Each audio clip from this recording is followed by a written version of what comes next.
Hai teman-teman yang berbahagia, berjumpa kembali dengan saya, Dr. Andri, spesialis kedokteran jiwa dari Rumah Sakit Omni Alam Sutera Tangerang. Di kesempatan minggu yang cerah ini, kita ada di rumah, ya tentunya, nggak kemana-mana, masih menerapkan 3M, protokol kesehatan yang utama. Mudah-mudahan semuanya ini akan segera berakhir. Nah, saya ingin sedikit sharing tentang suatu keadaan di dalam praktek sehari-hari, di mana banyak di antara kita mungkin akan mengalami kesulitan beradaptasi dengan situasi sekarang ini. Nah, mengapa ada perbedaan ya antara orang yang sudah lebih senior, misalnya di atas usia 50-an ke atas, dengan orang yang lebih junior, misalnya di bawah usia 30 tahunan. Nah, ini merupakan suatu hal yang perlu diketahui oleh teman-teman semua, karena seringkali saya melihat bahwa pada saat malah pandemi ini, banyak orang tua kita yang usianya 50-60 tahun, itu kesulitan untuk beradaptasi dengan situasi sekarang. Nah, situasi ini memang tidak mudah, karena seumur-umur gitu ya, mungkin belum pernah mengalami hal ini. Dulu zaman tahun 1918 ya, kalau tidak salah itu dari sejarah dikatakan ada namanya Spanish flu ya, di mana waktu itu juga terjadi wabah yang luar biasa yang membuat banyak orang meninggal. Bahkan di Jawa juga tercatat lebih dari berapa ribu orang ya meninggal itu ya. Nah, keadaan ini kemudian terjadi sekarang. Nah, selain daripada kondisi yang mungkin dari segi kesehatan angka meninggalnya tidak sebanyak waktu Spanish flu, tetapi keadaan sosialnya itu yang jadi berubah saat ini.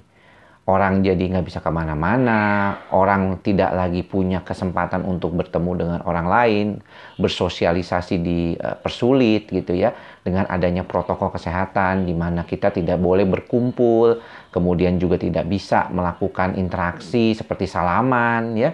Ngobrol juga harus agak jauh, misalnya 2 meter gitu untuk mencegah penularan dari virus corona ini. Dan ini membuat banyak orang tuh tidak mampu beradaptasi. Ya, kalau kita melihat ya, saya di dalam praktek sehari-hari melihat kebanyakan orang-orang yang sulit untuk beradaptasi ini adalah orang-orang yang sudah usianya lebih lanjut.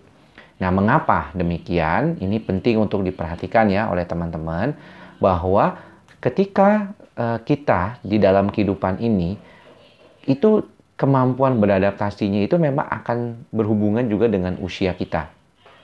Semakin muda usia kita, biasanya kemampuan adaptasi kita itu jauh lebih cepat daripada yang udah usianya lebih lambat. Tidak heran biasanya kalau misalnya dalam perusahaan, mereka lebih senang merekrut orang-orang yang masih muda kan, di mana diharapkan selain tenaganya masih baik, kemudian juga kemampuan adaptasinya lebih cepat, dan kemampuan untuk mengelola secara kognitifnya lebih baik gitu. Nah, pada keadaan seperti pandemi ini, hal-hal ini tidak terjadi pada orang-orang yang usianya lebih lama, lebih tua lah dalam hal ini, lebih senior.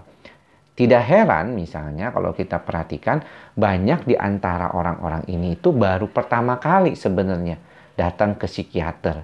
Sebelumnya dia tidak pernah ke psikiater ya, tidak pernah mengalami gangguan kejiwaan, dan baru mulai mengalami masalah kejiwaan itu di bulan-bulan ini ya, sekitaran 2-3 bulan setelah pandemi. Berasa mulai di April dan Mei itu mereka udah mulai ngerasain nih, kayaknya kok ada yang berubah gitu ya, kok stres, rasanya nggak bisa tidur ya.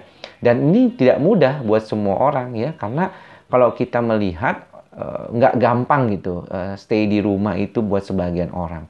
Ada yang merasa bosan, ada yang merasa seperti terkurung, ada yang akhirnya nggak bisa ngapa-ngapain lagi gitu. Jadi bener-bener nggak ngapa-ngapain, nonton TV boro-boro, mau video call nggak bisa, mau ngapain pun nggak bisa. Ini juga salah satu yang perlu dipahami oleh orang-orang, terutama kita sebagai anak-anaknya mereka juga seringkali mungkin perlu berempati ya dengan orang tua kita ini. Karena mereka ternyata tidak semudah itu.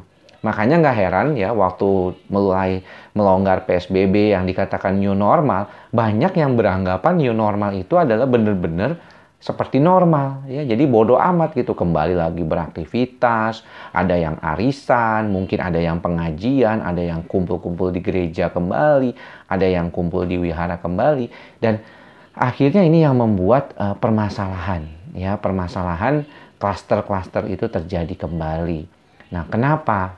Pada dasarnya memang manusia itu menginginkan ya bekerja sama, menginginkan sosialisasi di dalam kelompok. Rasa keterikatan dengan kelompok itu adalah salah satu hal yang membuat kita merasa diterima dan meningkatkan daya tahan kita terhadap stres. Jadi kalau kita bersosialisasi itu selain baik untuk secara sosial kita bersosialisasi, juga bagus untuk kita mampu mengatasi keadaan kita sendiri. Dan ini yang menjadi penting ya untuk diperhatikan oleh beberapa orang yang saat ini mungkin sedang mengalami keadaan seperti sekarang. Lalu apa yang bisa dilakukan? Ya, ini yang penting. Yang penting adalah memang mau tidak mau kita harus belajar menerima ya, dan tidak merasakan ini sebagai sesuatu hal yang beban. Coba upayakan ya, kalau misalnya ibu-ibu, bapak-bapak yang mendengarkan ini masih bisa beraktivitas di dalam rumah, lakukanlah aktivitas ya. Kalau ada kesempatan ataupun keberuntungan bisa keluar rumah ya, sambil jaga jarak, lakukanlah ya aktivitas luar rumah, tapi tetap dengan memperhatikan protokol kesehatan ya, jaga jarak dengan orang lain, dan kalau misalnya keluar rumah sebaiknya selalu menggunakan masker. Ini juga untuk membantu diri kita, karena tentunya nggak boleh di rumah terus kan, harus kena matahari ya. Vitamin D ini sangat penting untuk saat sekarang di masa pandemi ini.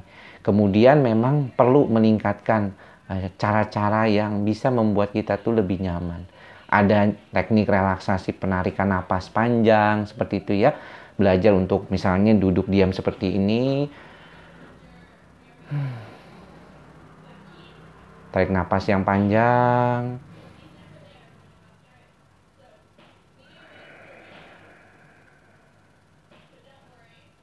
Ya, keluarkan pelan-pelan seperti itu. Bisa dilakukan 10 kali. Apa gunanya? Gunanya sebenarnya adalah untuk menenangkan si amigdala. Jadi kalau misalnya amigdala kita tenang, biasanya otak kita itu akan lebih nyaman dan lebih bisa mampu beradaptasi dengan kondisi keadaan sekitar kita. Rasionalitas kita akan lebih baik ketika otak kita tenang. Kalau otak kita banyak gangguannya, banyak distraksinya, pikiran kita jadi sulit untuk berkata-kata atau bersikap, itu juga akan mendapatkan dampak yang tidak baik buat kedepannya. Jadi upayakan. Saya tahu ini tidak nyaman, saya tahu keadaan ini tidak sesuai dengan keinginan kita, baru pertama kali kita rasakan dan semuanya merasakan. Yang mudah-mudahan ini akan segera berlalu. Sampai bertemu lagi di lain kesempatan. Salam sehat jiwa. Bye-bye.